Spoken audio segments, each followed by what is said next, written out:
This is the space that I had to work with to create my custom cupboard that fits in this corner here. Tight fit. Touching on, I wanted drawers. I didn't want it to stick out too, and it shrinks there, and so it seems like this whole. So I suppose the next thing to do is actually get some initial drawings done. Go from there. Paper. So the next thing I suppose would be to actually cut out all this ply into the pieces. So once I've managed to cut all the boards out, the next step was to sand them down, so I used the belt sander to do that. Once all the boards were sanded down, the next part was to router out each edge of the panel that was visible. And once that was done, I put the bottom of the base together using pocket hole screws. And as I was about to attach the side panel to the bottom base, this happened. Wait. Oh no. I did this.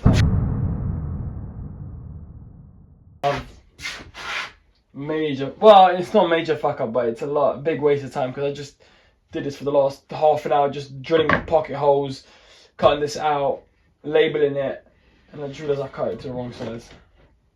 And unfortunately, it's too short, so I can't really use these. As you guys saw, I've attached this side with screws from here because this side isn't going to be visible, and then with this side I'm actually going to have to use pocket holes to get this side on because this side is visible, so I can't put screws from the outside. I could put screws from underneath and through this face here, which I might do, but I'll do the pocket holes first because I don't know if I have a screw long enough.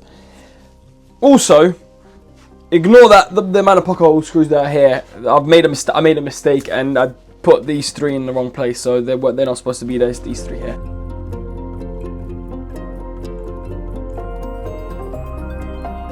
Now that we've done the sides, it's time to put on the top. So what I'll do is I'll do the pocket holes facing upwards, just because obviously the drawer will have a top, which means that another piece of ply basically goes over the top, so you won't be able to see the pocket holes.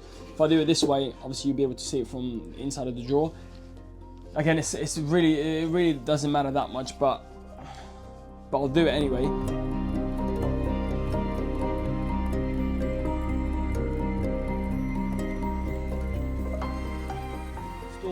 Today is the day we install the drawer slides and actually make the drawers and put it all together. So a big day ahead because I've never made drawers before, so I need to work out the measurements and hopefully I get it all right. Well, this took me a lot longer to do than I expected. Honestly, I was standing on that table probably for a good hour, maybe even more, to work it out, and in the end I got it wrong anyway, but I highly underestimated how long this would take me. I did actually watch a few YouTube videos to try to understand how to work out the formula, but they start to speak it in inches and quarters, and I'm more of a metric guy, and I just wanted to work out for myself just so I understand the fundamentals. I've got the cut list. The next thing is obviously to make the cuts and to join it all together and make the actual drawer itself, and then after that we'll install the drawer slides.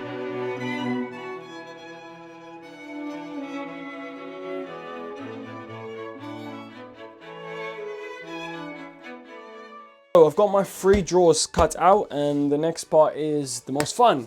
Before I'm going to put them together, I have actually, you haven't seen, I have actually already tested them in the drawer. When I say tested them, as in put them in as if they were put together, and put the drawer slides on either end just to make sure there's enough gaps, and so to avoid the mistake of putting them together and then you put them in and then you realize they're a little bit too big, and so you have to again take them apart to cut down one end.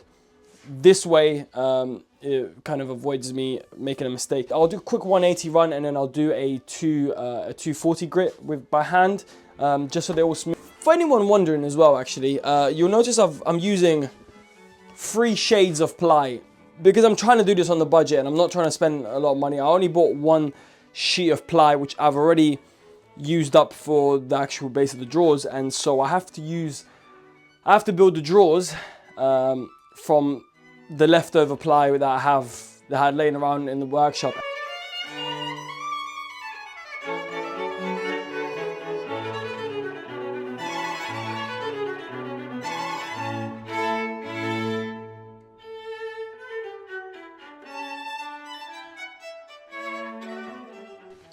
Right, I wanted to quickly share as well also how do I install the drawer slide on the actual cabinet itself.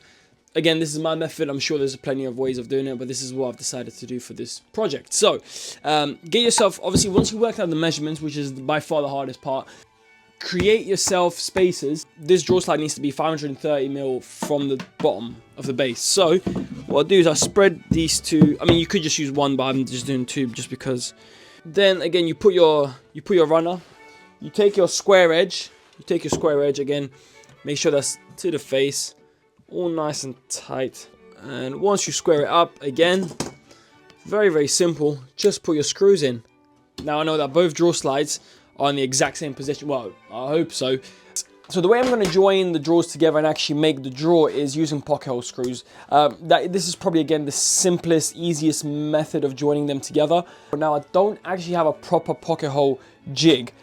I have this thing, which technically is a little jig. It's a Work Pro sort of handheld small little jig, not those ones that you can, press it down, but it does work quite well. I've built a few things using these, so I'm happy with the way it works. And again, the joining part, again, very simple. So once I've got my pocket holes, get my drawer sides put in place, use a long clamp to clamp down the sides. 4 pocket hole screws seem to hold this really well. What I am going to do though is I did use the glue for the front face. So this is the back of the drawer. The front of the drawer, I will put glues on the joints and obviously use the pocket holes as well. Because it's the front and you're going to be pulling in a lot, the back is going to have literally zero pressure on it. So I don't see the point of a glue.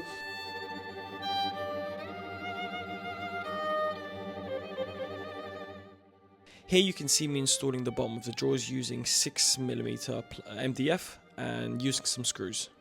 Here I'm just cutting out the shelves for the small little shelf that goes next to the drawers and also the back. So this was actually fun. I was marking out the holes for where the shelves will go and trying to line them up on both sides equally. That's the best way I can describe what I'm doing here.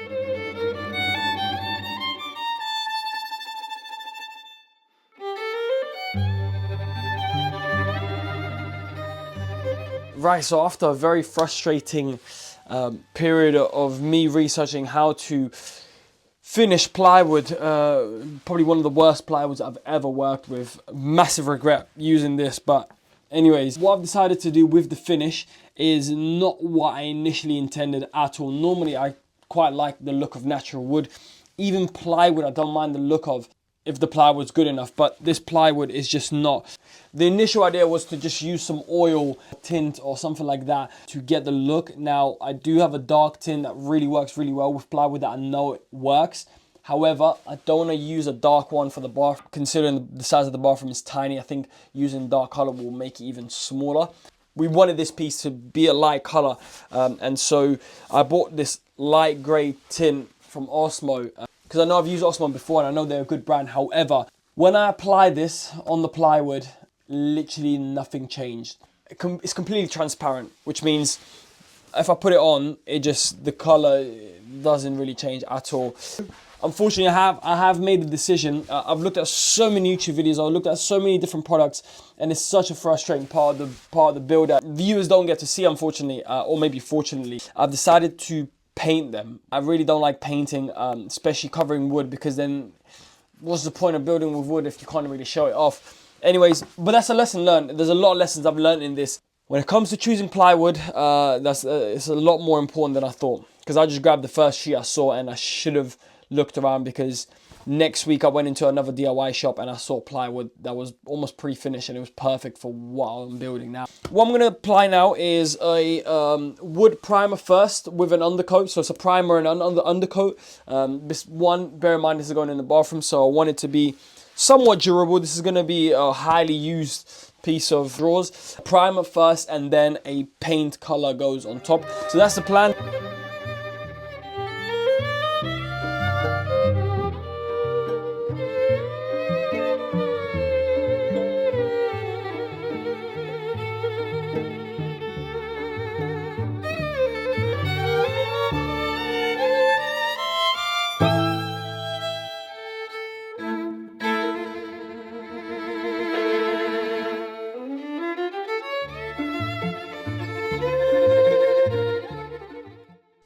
Here I actually decided to use a router to router the top edges of the drawers. That way it leaves a smooth finish rather than using a sander or leaving a sharp edge. I just thought routering would be better and easier.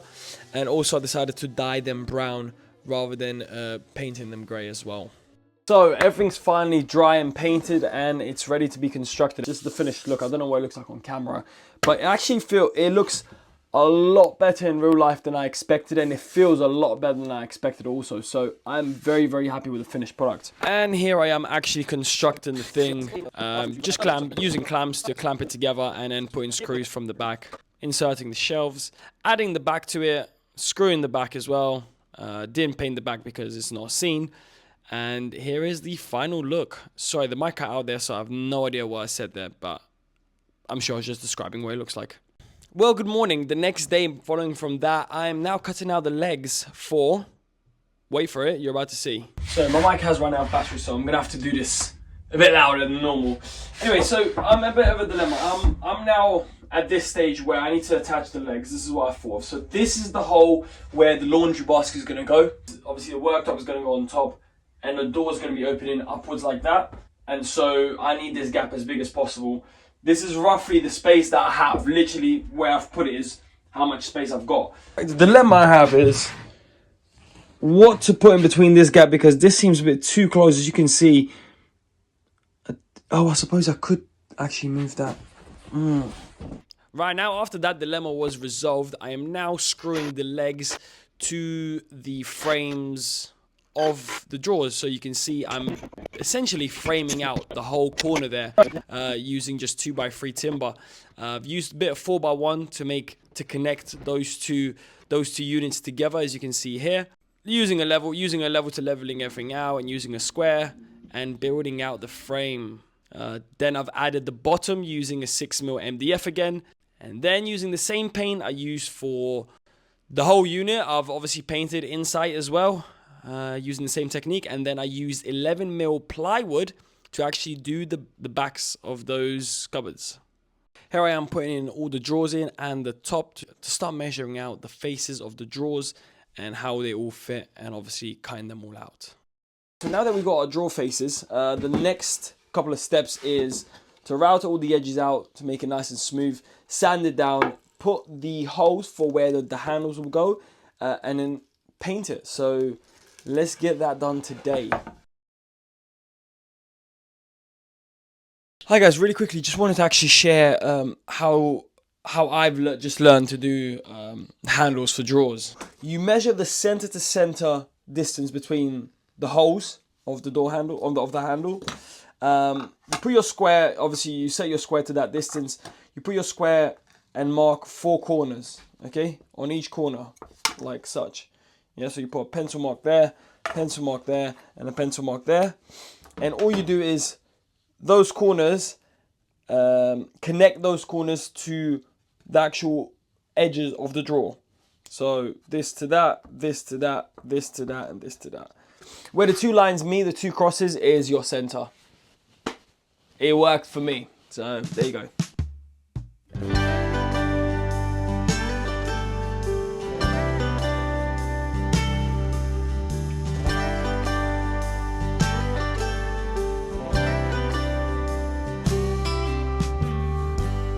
Colors of white and gray behind an end. Right, guys, it's almost the end of this build. So the last thing to do now, I guess, is to, besides making the actual stuff, I've cut out the worktop to cut out a lid for this, so then to make a handle. What I've decided to do, rather than making a door which moves around, because I have to get this done by next weekend, and I've got about 5 more hours, and probably less than that, and I just don't have the time for it. So what I'm going to do is make one of those lids that just lift off and lift back on. So I'm going to use this bit of timber to attach it on the back like this, so there's a bit of like a little platform, so nothing falls behind, just in case. And obviously finish it, also apply paint, and then just put the drawer faces on here. So I've actually cut out the lid using a track saw and finished it with a handsaw to make nice edges, and then use the router to route around each corner to smooth them out. and then I used a brand new piece of ply to actually cut out the lid, so it's a tight fit rather than using the offcut. I've just used a brand new bit, so it's a tight fit, and used again a router to router the handle. Right, so now that these are painted, they still need one more coat, but essentially these are finished. What I need to do is mark out the face and where these holes are going to go. Essentially, reason being is because two of these is two 18mm plies is a 32mm. I might be off. Anyways, whatever it is this basically the screw that comes with the handles is not long enough to go through both of them. So what I need to do is drill out a big hole here so I can put the screw through here and into this. And so the final piece, the way I attach the face of the drawers is, as you can see, I've used glue and screws from the inside, and then same with the top. I've glued as much as I can on the surfaces. I've put the top and screwed it from below. I've also put a bracket on one side that is not visible to hold the top more solidly as well. Fine, so I haven't put the unit in, so I don't know if it's actually gonna fit. I pray to God it is, because all the measurements are very tight. So it's fit to, you know, it's cut to fit. So let's see what I've done.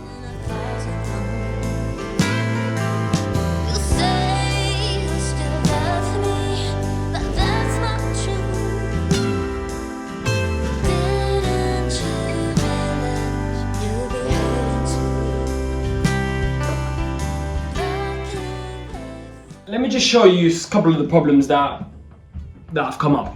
Well, for one, it's an extremely tight fit, touching on the sink there, and it's touching in that corner there. A few things I've miscalculated on is the fact, I didn't consider the fact that this corner wouldn't be square. I just assumed it's square, so this sink is parallel 90 degrees to this shower.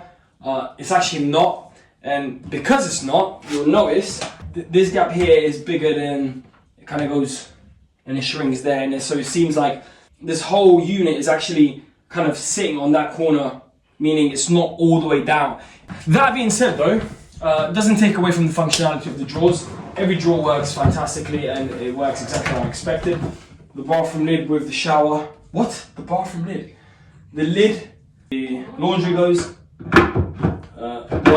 works as designed. Just few tiny things I've learned on this project for give myself more tolerance. So rather than giving myself 5mm tolerance, which is what I gave, I think I should have given myself maybe 15mm tolerance, because not everything needs to be super tight. I think it looks great. It works for what it needed to be, and that is the final look. So you can see probably the B-roll. So if you guys enjoyed this build, would like to see more of these, or have any feedback, do let me know in the comments, and I hope to see you guys in the next video. Ciao.